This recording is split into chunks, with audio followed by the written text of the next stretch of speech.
A title was vacated on AEW Dynamite last night. Plus, AEW signed another top indie name, and we have an update on a possible WrestleMania 40 main event. It's all in the Cultaholic wrestling news right now. Right, so last night on Dynamite, right, we had Samoa Joe versus Keith Lee. Meet, etc.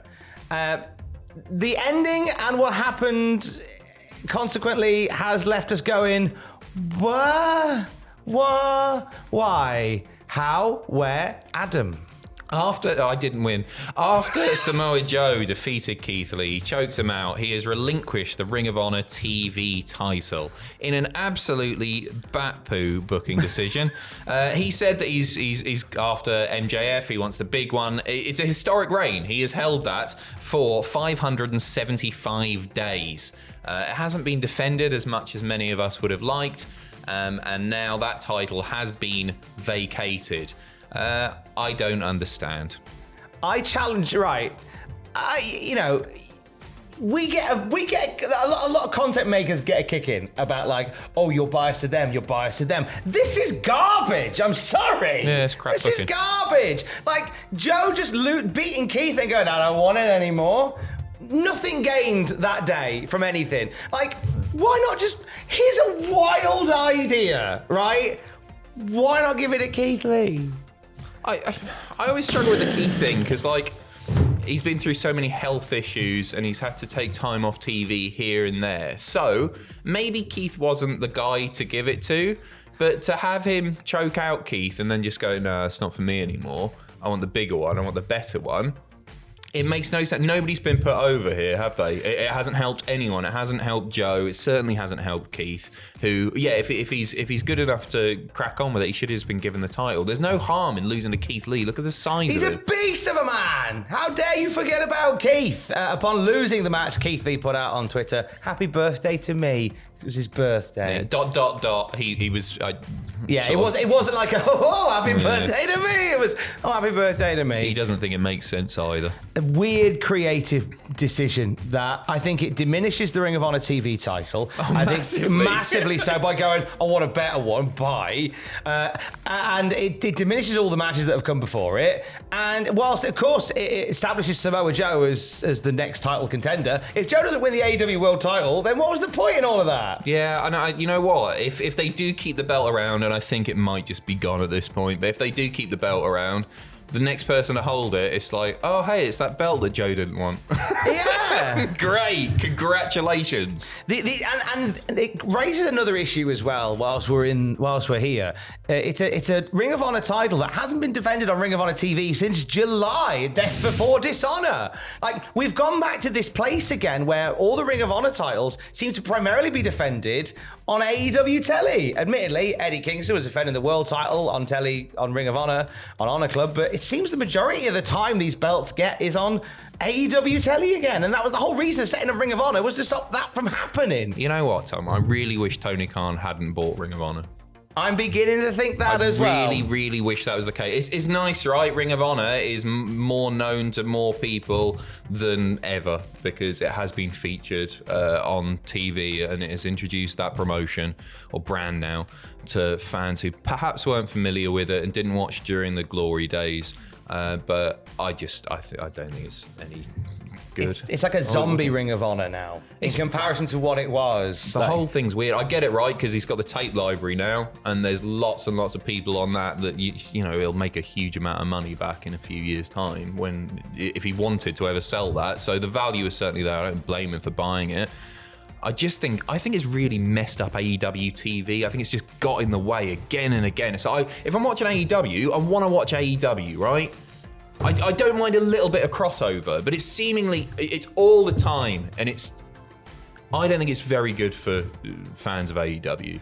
We're on the podcast this week. This is going to be great. Yeah. Oh, we'll have more. Look, we'll leave it there. We'll put a pin in it. Shoot. We'll shoot. Let's talk about this for the next 6-7 minutes.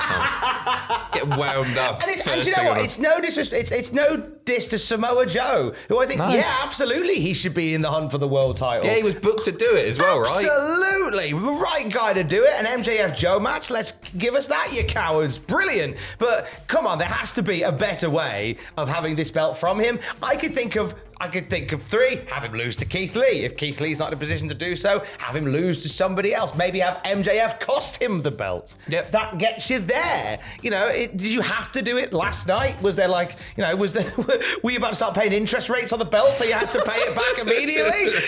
I don't know, why did it have to be done last night? If Keith wasn't the guy, why do it then? Why do it immediately after beating Keith? Because it just makes Keith look crap. Yeah, it does. And there's one thing on this planet that upsets me more than the disappearance of Karamak. It is Keith Lee looking crap.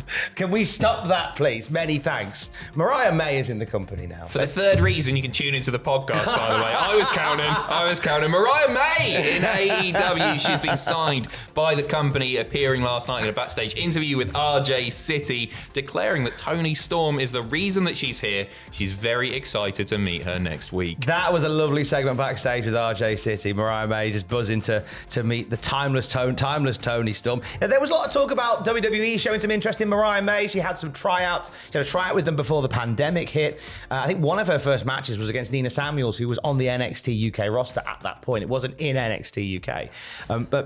And since then, she went off and she's done numerous indies around the States. She did Stardom, where she really honed her skills there. Interested to see what they bring here. I think we're getting a sort of super fan storyline with Mariah May and Timeless Toni, and I think that's something that Timeless Toni can have a lot of fun with. For sure. You know what? Because this was reported a few weeks ago that she might be coming in and Toni Storm might have some sort of underling.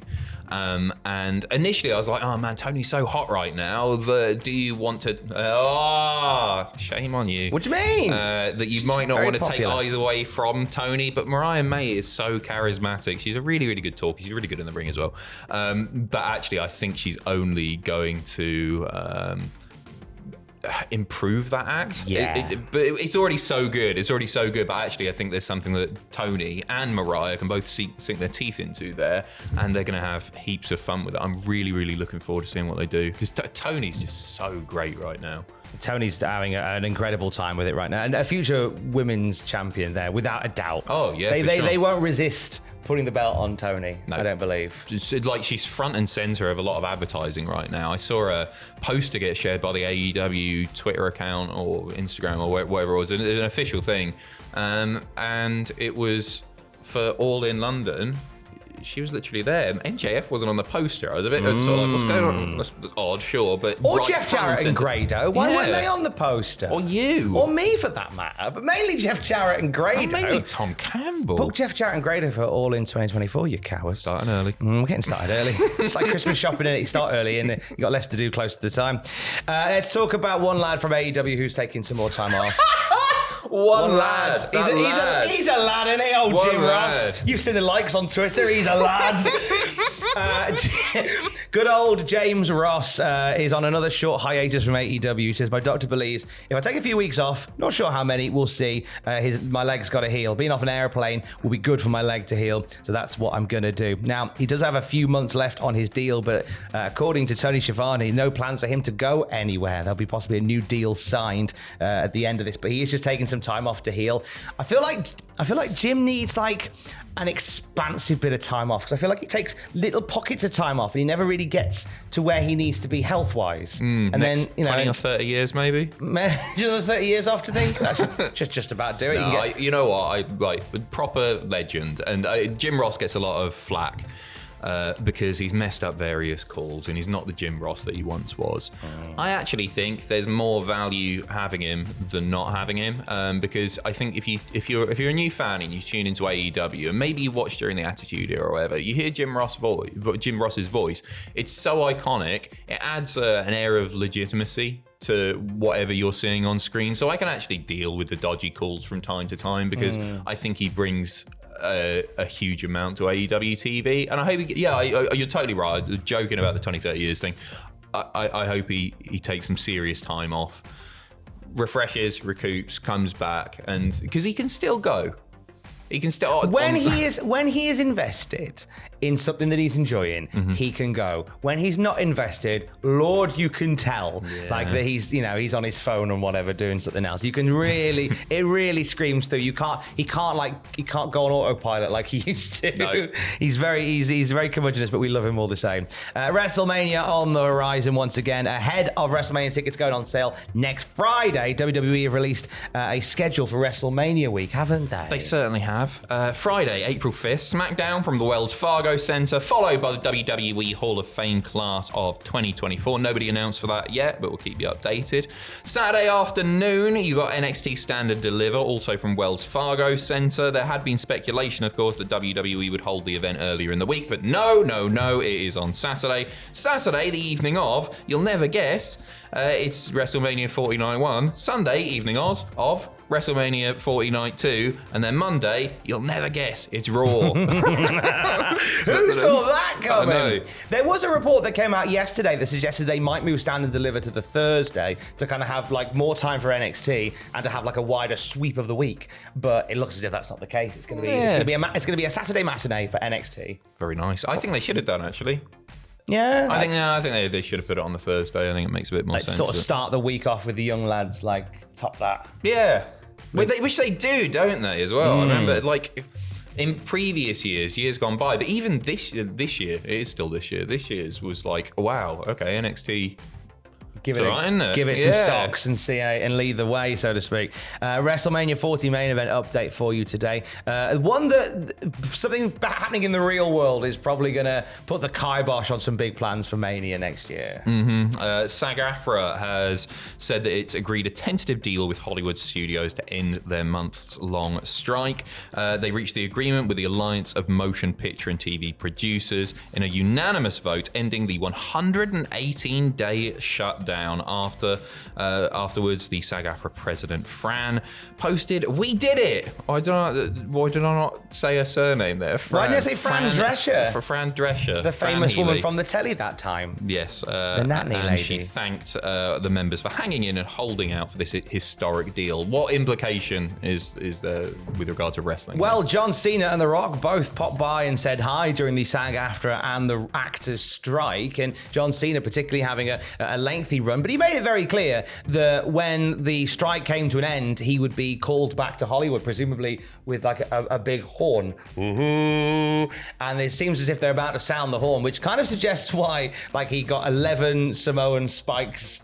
from Solo Sikoa, and that sees him off really. And obviously there was sort of more conversations once again about possibly The Rock and Roman at Mania 40, and with the strikes all over and with sort of contracts and stuff that said that you can't get in there and wrestle while you're doing movie projects, I think both of them are ruled out for Mania this year. There you go. I think, in a way, this is all right because it clears the path for Cody to finish the Piggins story. Yeah, it does. It's always nice to see Cena on a card somewhere, but actually he just did an amazing thing with Solo. He put him over so strong. Yeah. And who knows when we'll see him next? Who knows? Well, I no doubt you might pop up again, but certainly not in an in-ring capacity, I don't think. Not for a bit, no. Not for a little while. And then it, as I said, gives us clearance for maybe Roman and Cody, and then Roman can beat Cody and go, after 1,100 days, I'm going to vacate this title now. I wondered where you were going with that. Cody on the floor on his birthday. On my birthday, happy birthday to me. I didn't finish the story. There is one particular person who is, as it stands, gazumped Roman Reigns' title reign. I had a lovely chat with star of Ring of Honor, Trish Adora, last night. She held the Pan-African World Diaspora Championship for 1,338 days. So Roman's got to make it past Mania to beat Trish Adora. And we don't think he will, but we talk all about it. We talk about Trish challenging Julia for the New Japan Strong Women's title and a banger of a match that's happening with Aja Kong and her next month. That's on the podcast feed exclusively for you right now. Anything you want to plug, Adam Pacitti? We're on. I love Wizardora, by the way. Wizardora. It's all that pops into my mind. If that's not her theme, then something's gone wrong. We adore her, doing things in a very special way. I think we end on the Wizard Dorothy. Yeah, that'll do me. That's exactly what everybody thought would happen. It's what we want to happen. We'll have more news throughout the day at cultaholic.com. Stay safe. Love you. Bye.